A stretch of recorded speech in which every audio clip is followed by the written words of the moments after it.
Hello everyone, तो कैसे हैं आप लोग। आई होप सब लोग बहुत अच्छे होंगे और अपनी लाइफ में बहुत कुछ कर रहे होंगे।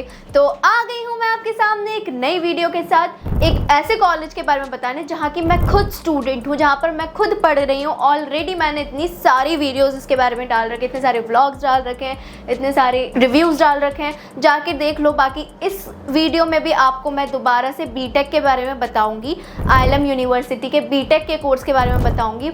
क्या 2025 में लेना वर्थ इट है या नहीं है, तो इन सब के बारे में मैं आपको डिटेल में बताऊंगी। वीडियो को लास्ट तक देखना। चैनल पर नए तो चैनल को लाइक शेयर सब्सक्राइब करना और इंस्टाग्राम पे जाके फॉलो करना। कोई भी डाउट आ रहा है किसी भी कॉलेज से रिलेटेड तो डिस्क्रिप्शन में मेरा क्वेरी फॉर्म मिल जाएगा, तो वहाँ पे जाके अपनी क्वेरी डाल सकते हो या फिर डायरेक्टली मेरे को व्हाट्सएप पर भी पूछ सकते हो। तो चलिए वीडियो को स्टार्ट करते हैं। ओवरव्यू बताने से पहले मैं आपको बता देना चाहती हूँ कौन कौन इस कॉलेज में एडमिशन ले सकता है। आप टारगेट कर सकते हो इस कॉलेज को अगर आपके जेई में लो परसेंटाइल आ रहा है, जेई खराब गया है या फिर जेई नहीं दिया है आपने, या फिर 12th में भी आपके अच्छा खासा स्कोर नहीं रहा है, तो आप इसको टारगेट कर सकते हो। और अगर आपको मान लो 12th में अच्छा स्कोर आ गया या फिर जेई भी अच्छा दे दिया है, तो आप और भी अच्छी बात है, यहाँ पे स्कॉलरशिप लग जाएगी।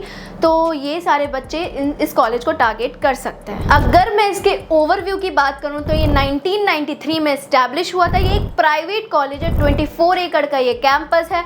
लोकेशन की बात करूँ तो नॉलेज पार्क 2 में ये लोकेटेड है। नियर बाय मेट्रो स्टेशन इसका नॉलेज पार्क 2 पड़ेगा। आप वहाँ से कैब करके आ सकते हो, ऑटो करके आ सकते हो, या फिर वॉक करके भी आ सकते हो। वॉकिंग डिस्टेंस पर है, थोड़ा चलो फिरो तो अच्छा रहेगा ना हेल्थ के लिए। मुझे फर्क नहीं पड़ता।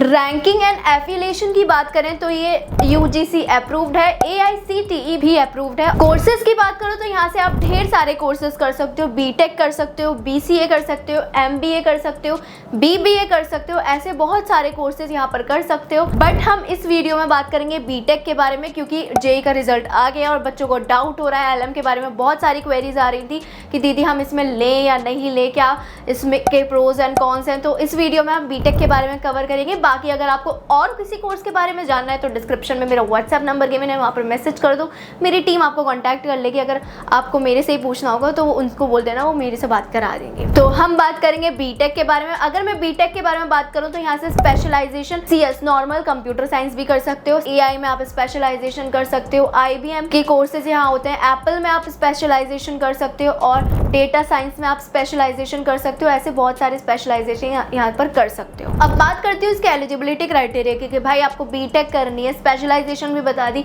अब एनरोलमेंट कैसे ले सकते हैं वो तो बताओ। सबसे पहले एनरोलमेंट के लिए आपको एलिजिबिलिटी क्राइटेरिया फुलफिल करना होगा। अगर आपके 60% आ रहे हैं 12th में तो आप इस कॉलेज एलिजिबल हो जाओगे एडमिशन के लिए बीटेक में। कभी कभी 60% से बिलो भी आ रहे हैं तो वो लोग भी एलिजिबल हो जाते हैं। तो उसके लिए थोड़ा रेफरेंस सीनियर्स का चाहिए होता है। अगर आपके जान पहचान होगी तो आप एलिजिबल हो जाओगे 60% से बिलो में भी। उसके बाद आपको एप्लीकेशन फॉर्म फिल करना होगा। एप्लीकेशन फॉर्म फिल करने के लिए क्या होता है, इसमें 50% ऑफ भी होता है। लाइक 750 का फॉर्म है तो 50% ऑफ हो जाएगा। तो उसके लिए कूपन कोड होता है। कूपन कोड के लिए आप मेरे को मैसेज करो, क्योंकि मेरी कुछ वहाँ पे टीचर्स वगैरह हैं तो उनसे थोड़ा कांटेक्ट है। आपको अगर कूपन कोड चाहिए होगा तो मैं उनसे कूपन कोड आपको दिला दूँगी। फॉर्म फिल करने के बाद आपको एक टेस्ट देना होगा जो कि ऑनलाइन मोड में होता है। वो टेस्ट दोगे, टेस्ट के बेसिस पर स्कॉलरशिप भी लगती है, तो आप अच्छे से टेस्ट देना।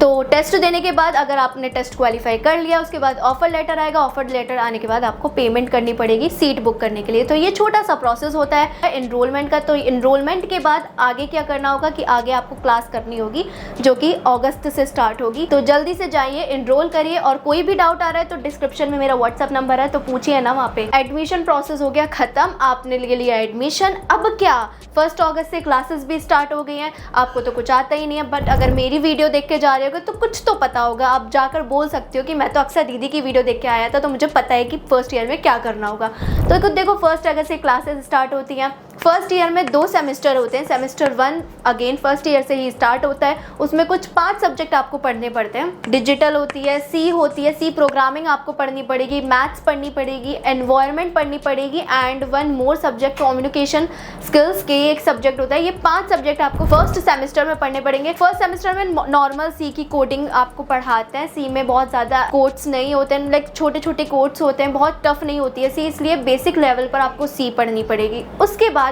सेकेंड सेमेस्टर में आपको आगे चल के पाइथन पढ़नी पड़ेगी कोडिंग में, and further more subject maths की जगह मैथ्स 2 हो जाएगा, देन अदर भी सब्जेक्ट्स होते हैं वो सब आपको पढ़ना पड़ेगा। तो मेरा एक्सपीरियंस भी फर्स्ट ईयर में लाइक ठीक ही रहा है। मैंने ज़्यादा से ज़्यादा पार्टिसिपेट किया है, लाइक ज़्यादा पढ़ाई पे तो ध्यान दिया ही है, बहुत ज़्यादा पढ़ाई पे ध्यान नहीं दिया, उस एक्स्ट्रा करिकुलर एक्टिविटीज़ पे ज़्यादा ध्यान दिया है। आपको मैं एक वीडियो और लाऊंगी जिसमें मैं अपने सारी अचीवमेंट्स के बारे में फर्स्ट ईयर की वो सब बताऊंगी कि मैंने फर्स्ट ईयर में क्या किया, कैसे कैसे मैंने पार्टिसिपेट किया, कैसे कैसे कनेक्शंस बनाया टीचर्स से, कैसे फैकल्टीज़ मेरे को जानते हैं, तो वो सब फर्स्ट ईयर में मैंने किया। उसके लिए मैं वीडियो भी लाऊंगी, तो उसके लिए वेट करना पड़ेगा आपको। जल्दी से पहले इनरोलमेंट कर लो, उसके बाद मैं आपको बताऊंगी। सब्सक्राइब करके रखो मेरा चैनल, तभी आपको पता चलेगा। तो ये हो गई कुछ फर्स्ट ईयर की बात। फर्स्ट ईयर में आपको बहुत ज़्यादा पढ़ना नहीं पड़ेगा, लाइक आपको थोड़ा एक्स्ट्रा करिकुलर एक्टिविटीज़ पे ज़्यादा ध्यान देना पड़ेगा। सेकेंड ईयर में आके थोड़ा पढ़ाई ज़्यादा करनी पड़ेगी क्योंकि सब्जेक्ट थोड़े टफ हो जाते हैं, लाइक आपको DSA जैसे सब्जेक्ट पढ़ने पड़ते हैं जिसके कोर्स आप देखोगे ना बहुत ज़्यादा लाइक बहुत डिफ़िकल्ट कोर्स होते हैं। थर्ड ईयर में क्या होता है कि सेकेंड ईयर ख़त्म होते ही ना इंटर्नशिप्स आना स्टार्ट हो जाती हैं, जो कि जून जुलाई से लगना स्टार्ट हो जाती है। अगर आपका एकेडमिक्स अच्छा होगा एंड बैकग्राउंड जैसे एक्स्ट्रा करिकुलर एक्टिविटीज़ में अच्छे होंगे तो उसके बेसिस पर आपकी इंटर्नशिप लगेगी, जो कि ऑब्वियसली पेड इंटर्नशिप होगी एंड सर्टिफिकेट्स भी वो प्रोवाइड करेंगे। तो वो सेकेंड ईयर के बाद से स्टार्ट होती है इंटर्नशिप लगना। तो थर्ड ईयर में मोस्ट प्रोबेबली इंटर्नशिप्स ही लगती हैं बच्चों की। पढ़ना भी, अटेंडेंस भी मेंटेन करना पड़ेगा आपको, एंड फिर एक्स्ट्रा करिकुलर एक्टिविटीज़ थोड़ा कम हो जाएंगी आपकी। जो आप नॉर्मल पार्टिसिपेट करोगे, इवेंट्स कराओगे, तो वो सब कम हो जाएगा। आपको पढ़ना ज़्यादा पड़ेगा, प्लेसमेंट्स पे ज़्यादा ध्यान देना पड़ेगा, इंटर्नशिप्स पे ज़्यादा ध्यान देना पड़ेगा। तो इंटर्नशिप्स की कमी नहीं मिलने वाली है। इंटर्नशिप्स की अपॉर्चुनिटीज़ यहाँ बहुत मिलती हैं। आप कुछ मेल प्रोवाइड करते हैं जो कि कॉलेज की ही एक मेल होती है, उस पर सारी इंटर्नशिप्स की अपॉर्चुनिटीज़ आती रहती हैं। तो ये थर्ड ईयर की बात हो गई। उसके बाद अब आते हैं फोर्थ ईयर में। थर्ड ईयर के बाद से ही यहाँ पे कंपनीज आना स्टार्ट हो जाती हैं। जो अच्छे बच्चे होते हैं वो जॉब जॉब ले लेते हैं और अपनी जाके फोर्थ ईयर में जॉब कर रहे होते हैं, या फिर उसके बेसिस पर उनको अटेंडेंस भी मिलती रहती है एंड सिर्फ वो एग्ज़ाम देने आते हैं। अभी भी मेरे को फोर्थ ईयर का कोई भी यहाँ पे स्टूडेंट, कोई भी सीनियर नहीं दिखता है, वो सब जॉब कर रहे हैं। एंड कुछ जो जिनकी नहीं लगी है, जिनकी बैक वैक आ गई है, तो बस वो यहाँ पर पढ़ने के लिए आते हैं, बाकी उसके बाद एग्ज़ाम्स देते हैं एंड देन एन्जॉय करते हैं। अगर मैं प्लेसमेंट की बात करूँ तो इसकी अपडेटेड प्लेसमेंट है 24 lakh per annum, highest placement इसकी रही है, और इसकी एवरेज प्लेसमेंट, वो अपडेटेड प्लेसमेंट इसकी 6 लाख पर एनम हो गई है। तो ये थी प्लेसमेंट की बात। मैंने आपको स्टोरी टेलिंग में अब कुछ बताया ताकि आप बोर ना हो, तो अच्छे से सुनो, मेरे व्यूज़ भी आए इससे। अब मैं इसके फ़ीस स्ट्रक्चर की बात करूँ तो इसकी फ़ीस रहती है 8 लाख बीटेक की। अगर स्पेशलाइजेशन आप यहाँ से कर रहे हो, AI में स्पेशलाइजेशन कर रहे हो, किसी और सब्जेक्ट में अगर स्पेशलाइजेशन कर रहे हो, तो उसकी फ़ीस 10 लाख तक रहती है बीटेक की। स्कॉलरशिप के लिए फर्स्ट ईयर में तो ईजीली लग जाती है, थोड़ा आपके अच्छे मार्क्स आए होंगे या फिर सीनियर से कनेक्शन होगा तो उसके थ्रू स्कॉलरशिप लग जाएगी। लेकिन सेकेंड ईयर से थोड़ा मेंटेन करके आपको चलना पड़ेगा। अगर आपकी CGPA मेंटेन रहेगी तो ही आपकी स्कॉलरशिप कंटिन्यू होगी, वरना स्कॉलरशिप आपके रुकने के भी चांस रहते हैं। स्कॉलरशिप के कुछ क्राइटेरियाज भी होते हैं। अगर आप डिसिप्लिन हो स्टूडेंट, अगर मान लो आपका यहाँ से कोई पता नहीं चला कि आपने कुछ शरारत वरारत कर दी है, तो उसके बेसिस पर कैंसिल भी हो जाती है स्कॉलरशिप। तो ये कुछ क्राइटेरियाज रहते हैं स्कॉलरशिप के, जो कि हर कॉलेजेस में रहते हैं। तो यहाँ पर भी ऐसा कुछ स्पेशल नहीं है, यहाँ पर भी वही स्कॉलरशिप का क्राइटेरिया रहता है। अब बात करते हैं इसके कैंपस की, कैंपस लाइफ की। कैंपस लाइफ फन होती है, नहीं होती है, बोरिंग तो नहीं होती है, रैगिंग वैगिंग तो नहीं होती है ना। तो इन सब के बारे में बताऊं तो रैगिंग तो नहीं होती है। आपको एंटी रैगिंग फॉर्म यहाँ पर फिल करना पड़ेगा जब आप रजिस्ट्रेशन करने आओगे ना, तो यहाँ पर एंटी रैगिंग फॉर्म होता है, तो आप फिल कर देना। तो कोई भी सीनियर होगा तो आपकी रैगिंग ले रहा होगा तो आप बोल सकते हो कि मैंने तो एंटी रैगिंग फॉर्म फिल कर रखा है, मेरी आप रैगिंग नहीं ले सकते हो, मैं आपकी रैगिंग ले लूँगा। तो आप एंटी रैगिंग फॉर्म फिल करके जाओगे तो रैगिंग यहाँ नहीं होगी। अगर मैं और बात करूँ तो अगर आप बीटेक करने आ रहे हो यहाँ पे, तो यहाँ पे 2 पार्ट्स में डिवाइडेड रहती हैं। एक साइड तो मैनेजमेंट की क्लासेस होती है, दूसरी साइड बीटेक स्टूडेंट्स की क्लासेस रहती हैं। तो वहाँ पे बीटेक के लिए जो क्लासेस हो रही है वो थोड़ा ठीक ठाक क्लासेस, इंफ्रास्ट्रक्चर उसका काफ़ी अच्छा रहता है बीटेक वालों के लिए। क्लास में ACs वगैरह लगे रहते हैं, एंड अब तो डोमिनोज भी वहाँ खुल गया है, हल्दीराम भी खुल रहा है, एंड सबवे भी वहाँ पे खुलने वाला है, ऐसे सुनने में आया है। डोमिनोज खुल गया है, कैफेटेरियाज भी वहाँ पे अच्छे हैं, इंफ्रास्ट्रक्चर भी काफ़ी अच्छा है। तो बीटेक की क्लासेस तो अच्छी जगह होती है। मैनेजमेंट की अगर बात करें तो वो भी ठीक ठाक ही है, बहुत एवरेज है। वहाँ पे क्लासरूम्स में ACs तो हैं, बट इंफ्रास्ट्रक्चर वहाँ बहुत ज़्यादा नहीं है, ठीक ही है। लाइक बीटेक की क्लासरूम्स जहाँ होती हैं उसके कंपेयर में जहाँ मैनेजमेंट की क्लासेस होती हैं वो थोड़ा इंफ्रास्ट्रक्चर खास नहीं है वैसा। तो ये हो गया इंफ्रास्ट्रक्चर की बात। अटेंडेंस यहाँ पे मेंटेन करना कंपलसरी होता है, 75% अटेंडेंस आपको मेंटेन करना पड़ेगा, वरना आप डिबार्ड भी हो सकते हो। बहुत सारे बच्चे डिबार्ड हो चुके हैं जिनको पैसे देकर दोबारा 2-3 हज़ार रुपये देकर फिर दोबारा से यहाँ पे आपको एग्ज़ाम देना पड़ता है। तो पैसे बचाने के लिए आपको 75% अटेंडेंस मेंटेन करनी पड़ेगी। उसके बाद आपको चलना बहुत पड़ेगा, आप चलते चलते पागल हो जाओगे। मतलब आप मोटे वोटे हो ना तो मस्त यहाँ पे बॉडी शॉडी बना लोगे चल चल के। तो ये कुछ कैंपस लाइफ रहती है। फैकल्टीज़ भी यहाँ पे बहुत सपोर्टिव है, बहुत हेल्प मिलती है। फैकल्टी से कनेक्शंस बना के रखोगे तो वो बहुत हेल्प करेंगे। एंड मैं तो ये बोलूँगी अगर आप फर्स्ट ईयर में आ रहे हो ना तो फैकल्टी से बहुत कनेक्शंस बनाना, उनसे पूछना, बातचीत करना, सो दैट वो अगर उनसे आप कॉन्टैक्ट में रहोगे तो वो आपकी आगे भी हेल्प करेंगी। अगर आप पहले से ही थोड़ा लड़ाई झगड़ा करके चलोगे तो वो हेल्प नहीं करने वाली है आपकी, और आपकी कॉलेज में भी इमेज ख़राब हो जाएगी, तो फिर कोई भी हेल्प नहीं करेगा।